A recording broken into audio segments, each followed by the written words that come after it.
This is Tales from the Pros, where business leaders and influencers share their stories of inspiration, struggles, and successes. And I'm your host, Michael Giorgio.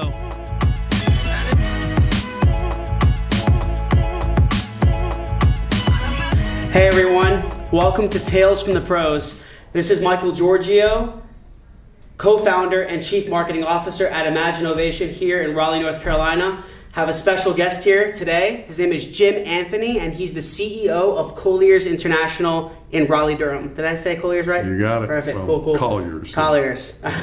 So Jim, I would call him a real estate guru, commercial real estate guru. That's what my Indian friends call me. And I know you have one of the most diverse and distinguished commercial real estate track records in Southeastern U.S. So Jim, thanks for being here, man. Really, really appreciate it. Thank you for... Honored that you would ask. Absolutely, yes, sir. Cool. So, Jim, tell me a little bit. We've done research on you, obviously, and I want to get a little insight of how you came about becoming the CEO at Colliers. I know you had Anthony & Co. before that. So tell us a little bit about that. The journey started in Los Angeles, California. Mm-hmm. After I graduated from University of Southern California. Okay. I had really no idea what I was going to do. And then I had one of those fateful conversations that I encourage young people, actually all people, but particularly young people who are trying to find their way. Yeah. To keep their eyes and ears open for one of these crossroads conversations.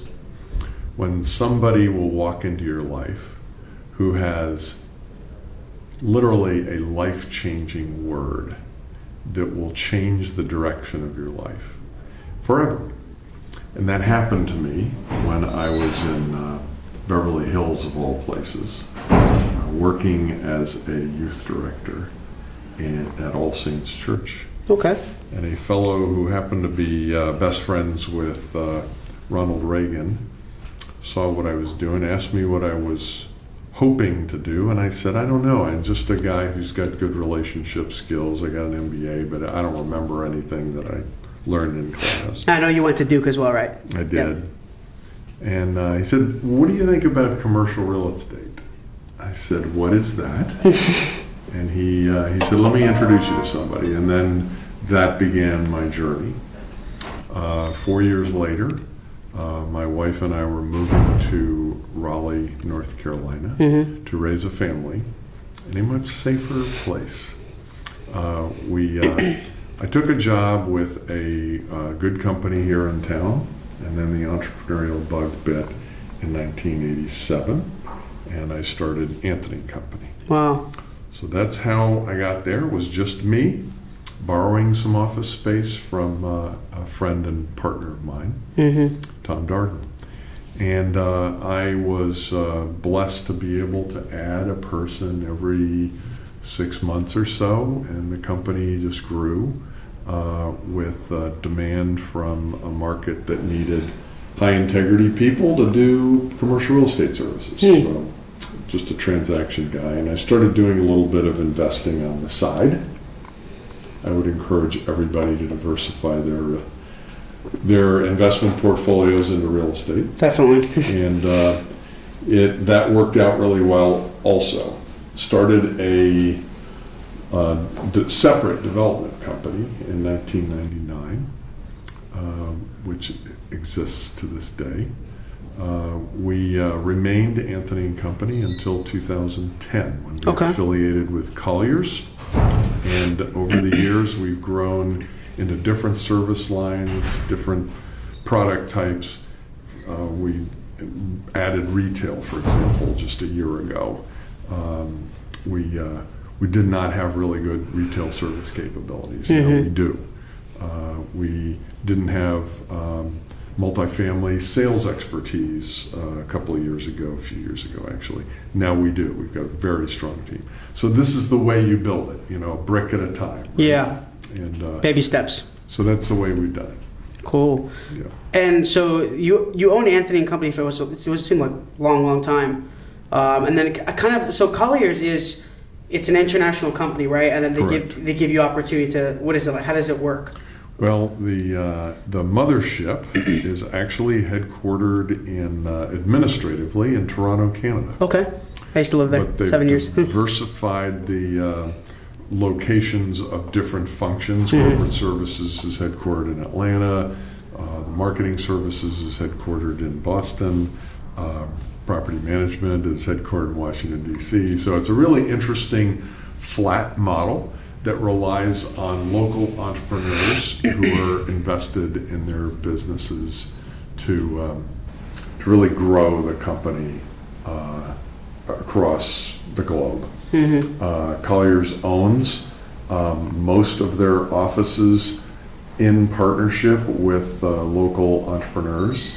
In some cases they own 100%, sometimes they own 70%. In our case, we're an affiliate. It wouldn't surprise me if we didn't ultimately become an owned office. But anyway, that's how things have grown for Colliers, and there's probably 240 offices in the United States today, and then there's many, many more all around the world. I think we're on every continent now. Okay, cool. Wow. Yeah, I know. I've definitely heard of it. I know it's a big company. Is it different running Colliers than it was with Anthony and Company? Well, yes and no. Yeah. Okay. The yes is people are people, and managing people is the same everywhere.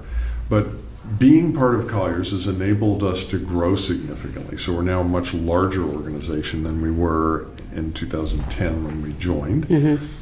In addition, we have partners all across the country. Most of our business is done with folks in the United States. We do very little international business because we're not in a gateway city. I think New York and Chicago, LA, they're very into international business, but we're not. So we're primarily an inbound market. So those cities send business to Raleigh, and we get to do business with some really sophisticated, wonderful people from around the country in these gateway cities that we did not have the opportunity to do business with when we were a local boutique. We were successful, but we were small, and there were limitations on how we could grow.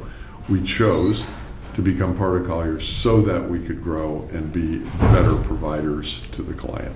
Got it. So it's kind of a better opportunity that came up and Yes. took it. Cool. Yes.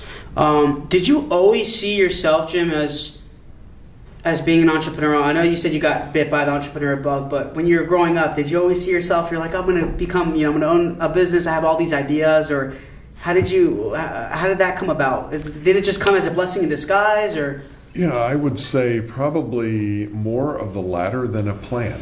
And this is, again, one of the reasons why I ask people to be alert to opportunity, things that are said around you that really sort of prick your imagination or give you a sense of excitement around a thought, an idea. I had not thought about being a business owner. I just basically graduated from college. I wanted to train. I was training for the decathlon, so I went to Los Angeles to become a sports star. I had no idea what I was going to do after that, or if I failed in doing that. Yeah. I actually had the opportunity to talk to Bruce Jenner back then. And the next thing I know, I rip up the ligaments in my right ankle, and 1980 Olympics get canceled, and so it's all a moot point. So now it's back to the drawing boards. I'm not thinking about starting a new business on my own. I'm thinking about, all right, what do I do to make a living here? And so that led to becoming a full commission, eat what you kill broker in the San Fernando Valley. That's how I got started. I starved for 7 months, and then a deal closed, and then another one, and then another one, and they started to fall faster. And I wound up being Rookie of the Year for our industrial division, and I was in love with real estate at that point. I'm one of these people who loves to cold call, sees it as a challenge to get into somebody's office and win them over as a client. I just love that stuff. That's awesome. Yeah. So when I was working for someone else and getting itchy to do some things on my own. I realized, this isn't going to work out well here. I need to do this in a different environment. I'll try to do it on my own. So everything I learned about running a business, I learned the hard way, one person at a time. That's not to say I didn't have mentors along the way, which I think is another really important life lesson, is look for people who will mentor you and choose people. Don't let it happen accidentally. Yeah. See if you can control who gets to put the input into your Got life. it. Yeah. So mentors are definitely important. I know I've had a few mentors, my parents, and actually my first job I had a mentor. He was a great guy and taught me a lot about sales. I think in a lot of my podcasts talk about how sales is a big element of being an entrepreneur. And I like what you mentioned about cold calling. It's like you're not afraid of the hard work. You're not afraid to reach out to new people. See You're it not as a challenge, and it becomes fun. Absolutely. See it as a slap in the face, and you're never going to like it. Right? Yeah. That is true. So, with all your experience in real estate in general, more corporate commercial real estate, what do you see as kind of what's the commercial real estate market looking like at the moment in North Carolina and in the U.S. in general? Or are they different? Kind of, how is everything looking now at this moment? I'm one of these guys that's kind of so deep in the weeds that all I can see are trees. So you're asking me to talk about the forest. Well, okay, the first forest I can talk to you is about Raleigh and Durham and the immediate surrounding communities, which are hot as a pistol. The growth Booming. forces are continuing unabated. And we are blessed with these amazing universities, and kids, instead of leaving Duke and leaving the state, which is what happened when I went there, they're choosing to stay here. UNC kids, smart kids, choosing to stay here. NC State engineers, smart kids, choosing to stay here, not going somewhere else. They're saying, I want to be here. I don't care about your job in New York there's still plenty of people who want to get started in New York, because if you can make it there, you can make it anywhere, right? At least that's what Frank Sinatra said. And it's true. And I've had a bunch of interns who've left me to go to New York or Atlanta or San Francisco, and I don't blame them. But I say, you'll be back. You'll be back. Because that's no place to raise a family, and you'll figure that out when you want. So talking about real estate markets, the gateway cities in America are all very hot. International business and capital is seeking to enter the United States, primarily in the gateway cities. But the flip side of that coin is that there are a lot of areas that are not participating in this amazing boom. Yeah. You only have to go 30 or 40 miles outside of Raleigh or Durham, and you will find some moribund small towns. They're all over rural North Carolina. All over. So the metros, Raleigh, Durham, surrounding cities, even Greensboro, Winston-Salem, High Point, surrounding close-in towns, Charlotte, Asheville, Greenville, North Carolina. These communities are really, really healthy, but most of the state, the vast majority of the acreage in the state is not really participating. Why? Because of the urbanization trends that are really national. This, what I'm describing to you, is not a North Carolina phenomenon, obviously. It's all over the country. You can go just 20 miles, 30 miles outside of New York City, and the same kind of thing starts to happen. So it's important to say there's kind of two markets. There are the urban, suburban hot markets, and then there's kind of the rest of the country. And I think we see that sentiment played out in kind of the national conversations about what are the healthy markets and which are not, where people happy, and where are the tax revenues supporting the economy, and where are they not? Yeah. So these are big issues that the country is going to have to face, and families are going to have to make decisions about it, because if a community is not healthy financially, schools go into decline, healthcare goes into decline, people don't want to live there. It snowballs. It's all connected. Yep. Yep.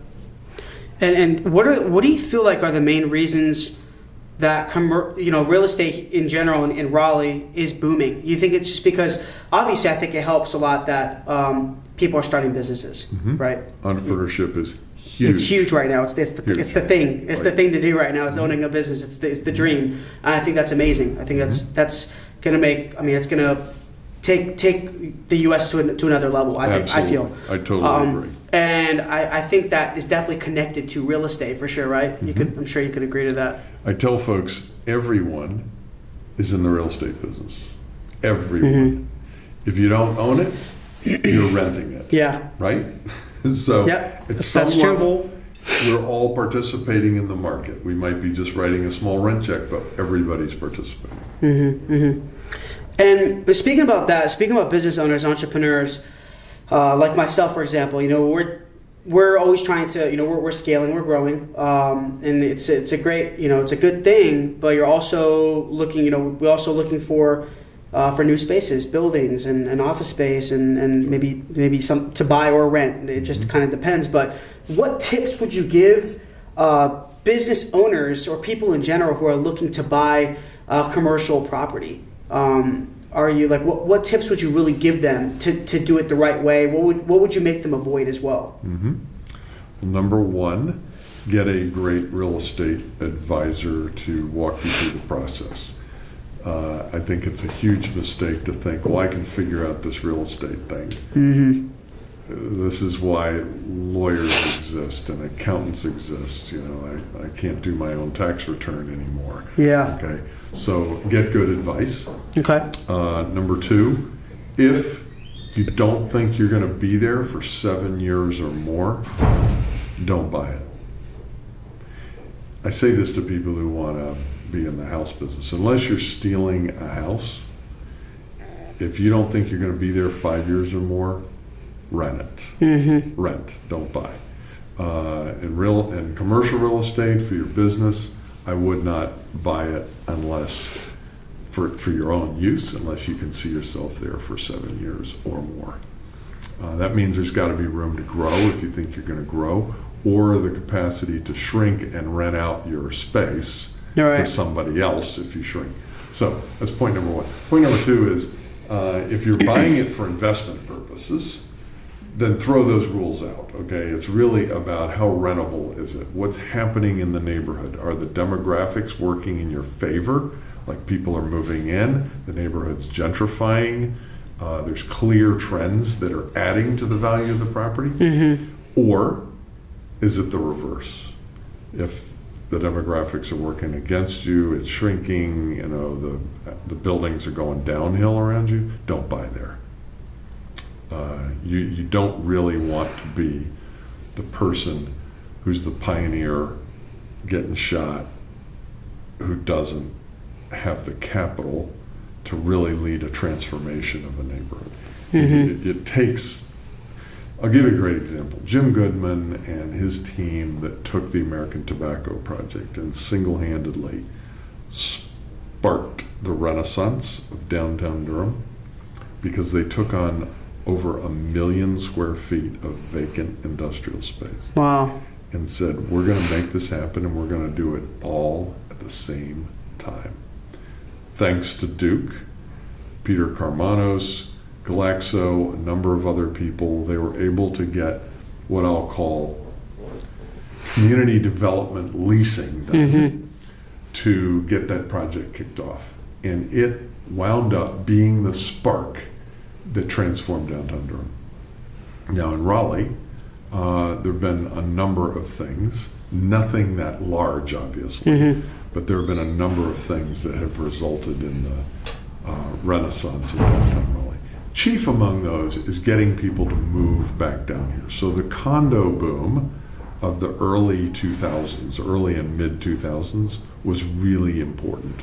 That mostly happened around Glenwood Avenue, and folks who bought as owner occupants got killed on the value of their property initially. They've gotten back to what they paid for it in 2005, 6, 7. But the people who were buying in 2008, 9, 10, 11 were buying at 50% of what these things sell for now. Yeah. Not quite that bad, but 35, 40% off, and they've made a lot of money. There's now thousands of apartments downtown that didn't exist back then. So all of that has contributed to this life and lifestyle that now is very attractive in downtown Raleigh, as well as downtown Durham. Those are the kinds of things that you look for before you invest. If you're smart enough to see it coming before it actually happens, and there are some who did that, they're the big winners. Yeah. So if you are investing in property, let's just say, definitely do your research. Look at data, look at analytics. That's important too, right? It is. And when you're buying, how much, like, do you have, are there any, like, is there a certain amount of capital that you need to buy, or is there like kind of, what are the boundaries, what are the rules around that? Sure. So typically, if you're trying to buy residential rental property, you're going to have to pay 25%, 30% down. Somebody else is renting it. The loan terms from a bank on rental property are going to be probably a 20-year amortization, an interest rate today of around 4.75% to 5%, fixed rates for 5 years, not 10 or 20, because banks who are doing commercial lending, when you're buying income property, it's a commercial loan. It may not be commercial real estate in your mind, but to the banker it is. Yeah, yep. The person who's buying a house, if they're a first-time home buyer, they might be getting into it for next to nothing down, because there are some very attractive programs that are perhaps city-based, county-based, depending on where you are, that will help first-time home buyers get it. So can be as small as 5% for a home buyer that's a condo or a single-family home that's a townhouse or a house. And but I would say most people are probably putting down 10 to 20% on their house. Yeah. And but somebody buys this office building. Highwoods bought this office building for about $332 a square foot that you and I are sitting in. Because they're a REIT, real estate investment trust, they probably only levered this to 60%, maybe 50%. If you and I put together a syndicate to buy this building, we would try to buy it with 75% debt. And that would probably be as far as we could get. There are some special situations where you can get as high as 80% loan to cost. So that gives you kind of a sense of what you're talking about. And how long, when you're investing in property, how long does it usually take for you to get a return? Do you think it just really depends, or is there like a 5 year, or just, do you think it's just all dependent on the area? So this is a fabulous question. You should be only buying when you can actually get an immediate return. Okay. Especially if you're a young investor. You don't want to speculate on property that has no return on it, because it might become a money pit very quickly. Yeah. I'll give you an example of a property that is probably not performing as well as anybody thought it would. Sky House, a fabulous, cool, high-rise apartment building. Raleigh? Here in Raleigh. 322 units, sold for the highest price anybody's paid per apartment or per square foot ever in the city. Bought on a pro forma that projected rents. They didn't actually have the rents. They were projecting the rents because the building at the time was only about 65, 70% leased. The projections were based on 95% leased. Well, here's what happened. Any apartment in downtown Raleigh, if you want a 1-year lease now, you can get at least 1 month free. And if you ask nicely and repeatedly, you can get 2 months free. Okay? Yeah. So take say 2 months off of your annual rent and tell me what you're really collecting if you're the landlord. Okay, if you bought that building on a pro forma that did not include the assumptions about 2 months of free rent per year, you just got your head whacked. Yeah. Your wallet whacked, okay? And so this is the kind of thing that I think advisors are so important Yeah. for. Yeah. Sophisticated investors who are buying big buildings like that typically get good advice. But the estimated income on pro forma on that building was less than 4% return. And if you're borrowing the money at the same price that you're making the money, 3.5, 3.5, 3.5 in, 3.5 out, where's the cash flow? There isn't any. Yeah. Okay? There isn't any. And this is my point, is that there have been some deals that were not really smart deals, and there have been some deals that were really good deals, like a stabilized asset with a bunch of office tenants in it like this. You know, Highwoods isn't a stupid buyer. They're going to buy it. I think they bought this for probably a 6.5, 6.75 cap rate to get a 6.5% return on cost. They're going to borrow, only half of that at, very cheap rates because they're such a huge company. They can leverage it and turn it into a much better cash-on-cash yield than the guy who bought the apartment building down the street. Got it. Do you think that just because, so now, tech is booming, all right? Technology it's evolving like crazy every single day. It's hard to keep up with it. But at the same time, it's great. I think there's a lot of, amazing technology. There's so many entrepreneurs are coming up with these really innovative ideas to automate processes to help make our lives a little bit easier. With that being said, in the real estate market, preferably commercial, do you feel technology is allowing investors? It's making it easier for investors to make the right investment? Yes. Yeah. Without a doubt. Can you give any examples?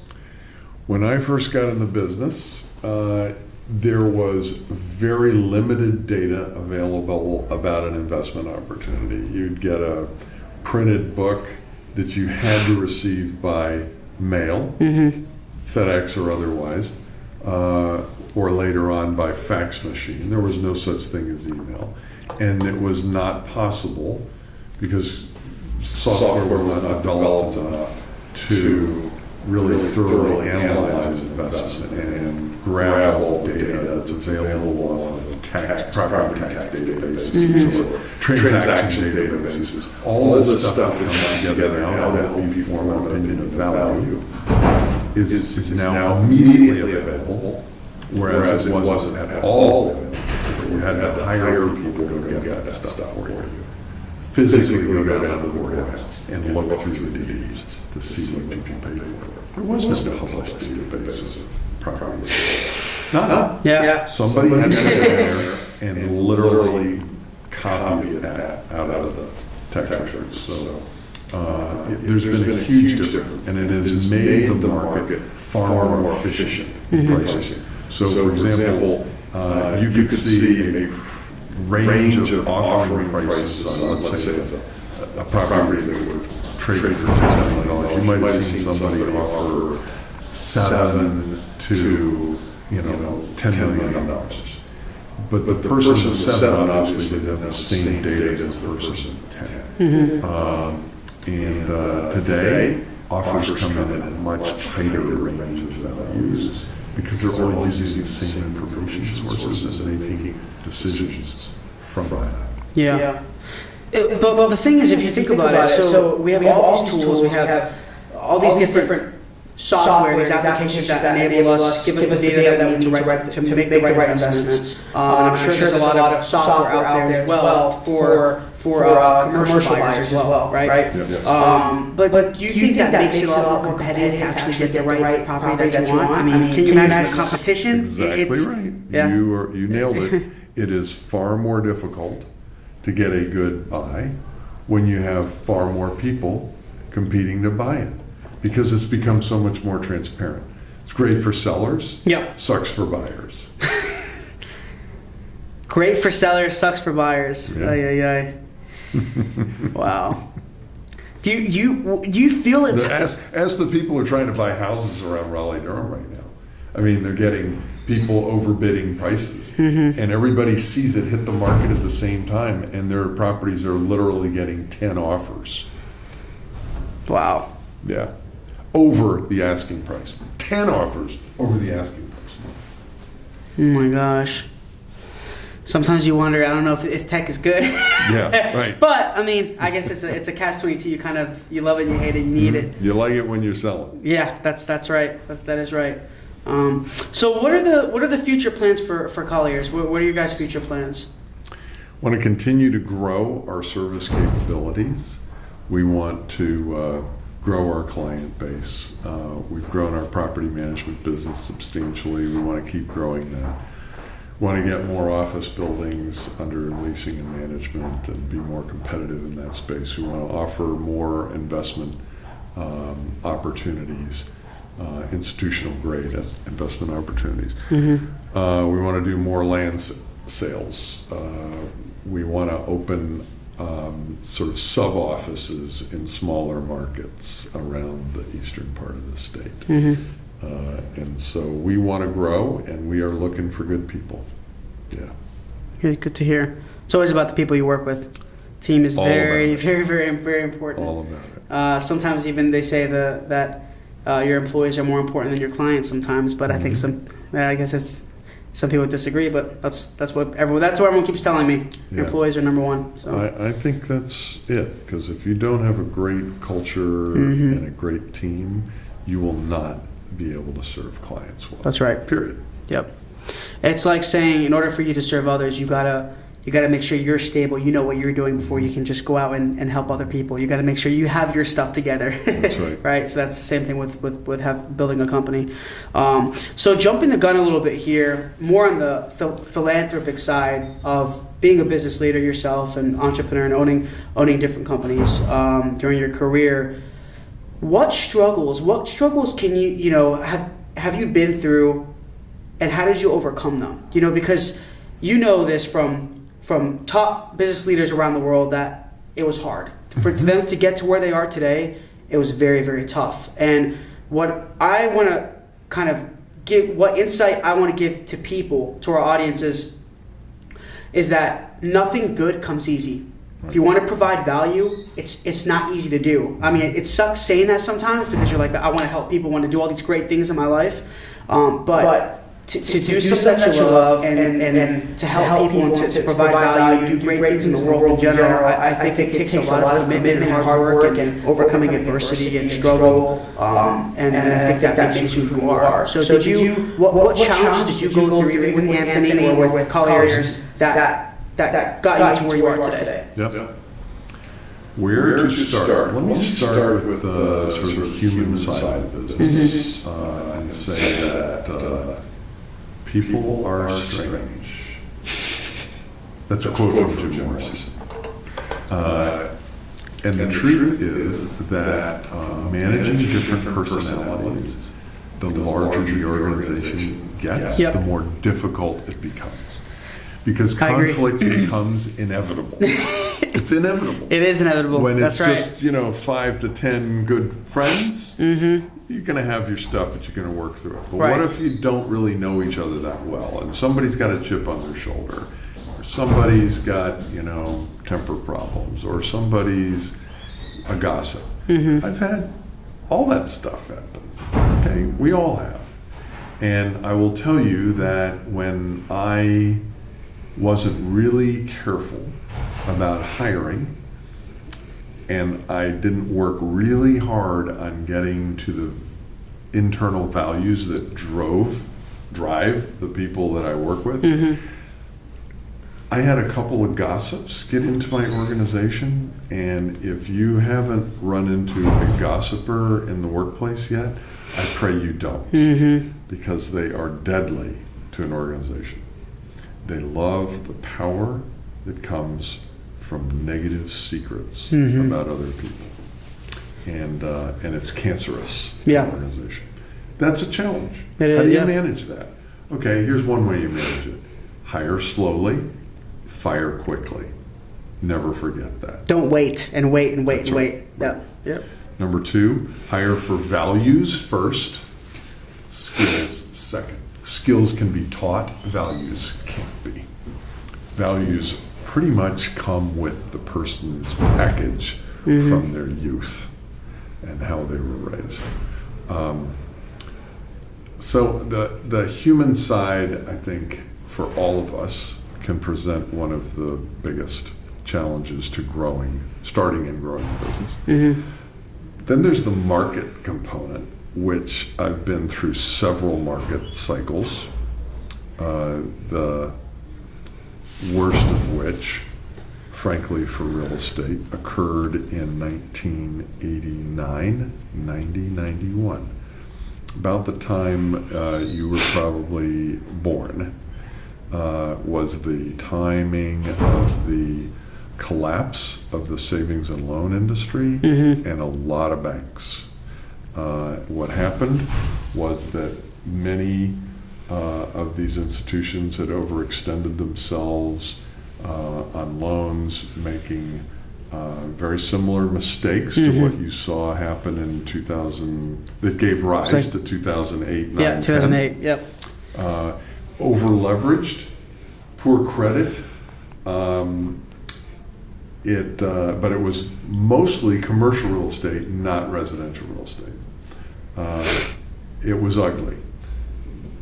The property markets saw generally 50% declines in value. 50% whacked off. Now that meant most everybody was underwater, because if you're levered 75% to value and you lose 50% of your value, all of a sudden you're 25% underwater on your loan. So if your banker wasn't willing to ride that out with you until all that foreclosed real estate got washed out of the system, you went down with everybody else. Yeah. That's why a lot of people went down in 2008, 9, 10. Banks got impatient, they foreclosed, and the property values popped right back up. And had they just been patient with their borrowers, assuming they were able to continue to make payments on some basis. I mean, cut the interest rate, extend the amortization, put them on interest-only loans. Just try to keep these guys alive. And I can speak from personal experience because I had to battle with a lender over all this, and it was not pleasant. It was really not pleasant. And I came out pretty well compared to a lot of my friends who got crushed. Banks just crushed them. And the banks were giving out these huge loans for people who couldn't afford to pay them. Correct. Right? Yeah. That was a big part of it. But then, you know, when the falling tide sort of grounds most of the boats in the market, you don't just abandon all the boats. You wait for the tide to come back in and get your loans back in line. And unfortunately, a lot of banks didn't do that, especially the big ones. So riding through market cycles is a challenge that you got to be ready for. My personal prediction is that this expansion of real estate values and hot market is probably getting long in the tooth. I think we're going to look back and say the peak of the market was 2016. And the 2017 and 18, we're actually already starting on the other side of the slope. Does that mean there's going to be another collapse? I was just going to ask that. I'm not calling for that. Yeah. I'm not saying that it can't happen, because it can. I'm not saying it will happen either. I'm just saying that transaction activity has slowed for 2 years straight. 15, turns out, was the biggest year for investment property sales. 2016 was off double digits, like 10-12%. 2017 off another 14%. 2018 probably going to slow down some more. So that means that property values are not rising. They've kind of flattened out and might actually start to decline a little bit. Interest rates have gone up. As interest rates go up, generally commercial real estate prices go down because they're income instruments, right? Yeah. Housing has been actually lagged the market. Housing is still very hot here and continues to be. And housing prices have continued to rise, and the volume of housing sales, though, interestingly, has slowed. How could that be? Because there are less houses being built. Why? Because there's less lots being produced, less lots being approved by the municipalities, less building permits being issued. All these municipalities are way behind on building permitting activity. It's gotten up to a year of delays to get building permits in some cases. Yeah, amazing. So that's another risk in my business is regulation and what happens with municipalities. You know, are they friendly towards it, or are they dead set against approving new development? Right now, we just had an election here in Raleigh, which essentially resulted in the anti-development community voting in their favorite candidates. And so I don't blame people for wanting to close the door to Raleigh because they like it the way it is and they don't want more change. But they wouldn't be here if Raleigh hadn't changed to become more and more attractive. And that is what has been continuing to happen through development. Better buildings, better apartments, better restaurants, better everything, frankly, has been occurring because we've been friendly to development. If you shut development down, stagnancy, stagnation will follow. It won't happen 6 months, but the fruit will start to show 12, 18 months down the road when the building permitting stops and the municipalities don't have the cash flow from development activity that they have come to depend on to fund their budgets. Yeah. Then it swings the other way because they raise property taxes and they vote them out. Wow. So you have to learn definitely how to adapt and pivot very quickly. And I think, can you agree that it's with it doesn't matter what industry you're in, owning a business, you think that's pretty common for every type of business. You have to learn how to pivot. There's always going to be these challenges, things coming at you, like market changes, right? So you got to learn how to adapt and kind of act quickly. Exactly. I like to say that the transparency that's been brought to us by the internet, the instantaneous distribution of information, has a yin and a yang to it. Yeah. The light is transparency, and we get more data, and it's fun and fast. The yang, the negative, the dark side is any bad news can jolt the markets like that. And they do. Scary. So you can have massive sell-offs in stock markets. You can have massive freezes in capital markets. What would happen tomorrow if a nuke went off in some populated area? Anywhere in the world, stock markets would crash immediately. Capital markets would freeze. Your loan application would we're putting that on hold right now. This is the reality that comes with this kind of transparency. As you said, we're not the only ones that have to pivot. So do the banks. So does the government. Everybody's got to move faster because the whole system is rigged for high speed. Right. Well, it's crazy. It's good and scary all at the same time. Exactly. It really is. So aside from adapting quickly and pivoting and understanding market changes and trends, if I want to become a commercial real estate investor, or I wanted to be a buyer, and this was for anyone who's listening, what tips would you really give them to get started? I guess you can give some tips on investor, which is obviously different than being a buyer. Right. But what would you kind of? I would say it's different. Yeah. Yeah. So my general advice to people is, if you like where you live and you like renting, your first investment should be a duplex or a condo or a townhouse or two. Start with something small so you get used to the idea of making a payment to the bank and receiving the payment from a renter, negotiating leases, getting that spread in cash flow between the expenses, the debt service, and the rent you receive. As you get more comfortable with that, add some more to it. Understand the process first. Exactly. Yep. So start with the simplest of the process, which is generally single-family homes, townhomes, condos, renting those, and build a little portfolio of that stuff. Mm-hmm. Then graduate to doing commercial. That could be small office buildings. It could be triple net deals that have, dollar stores or auto stores or pharmacies. You kind of work your way up the food chain, right? But the bigger the deal,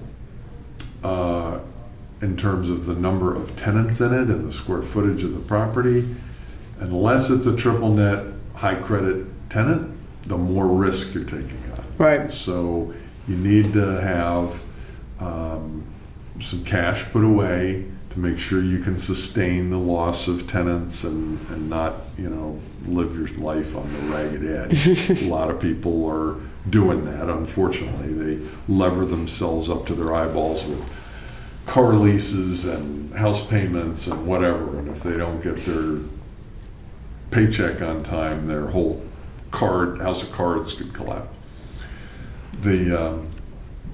So I encourage people to start small and get some personal experience with it, and then kind of climb the ladder and choose your property types. You can do this by investing with partners also. So let's say you don't ever want to mess with talking to a tenant or fixing a clogged toilet or whatever. You could invest in a fund. You could invest in REITs on the public markets. You get lower rates of return than you do if you invest with local people in the marketplace. Got it, yep. But I raise money to invest alongside other people in the Raleigh-Durham market, and we've done that very successfully for 33 years. That is a simpler way to go at it than trying to do it all by yourself. It depends on what your objectives are. Do you want to be a tycoon and have your own little empire, or do you want to sort of co-invest in the sort of mutual fund approach? There's also this thing called crowdfunding, yep, which you've heard about. Definitely. Where you can put a little Kickstarter, all these other GoFundMe. Yeah, little bitty real estate investors can put little bitty amounts into these accounts, but they're not getting much in the way of returns. And I think that someday we're going to discover there was a lot of fraud and bad stuff that happened because people could hide behind the internet and take your $1,000 from 200 people and take that $200,000 and say they put it in real estate, but they didn't, or they put it in a bad deal, or their own deal, or something of that sort. Yeah. Wow. And what about any advice on commercial buyers? Tips. Well, buying commercial real estate is a little more complicated than buying a house, although you signed less paperwork. The regulators have made buying a house. You walk out with an inch-high stack of forms that you've signed, disclosures, and this, that, and the other. It's insane.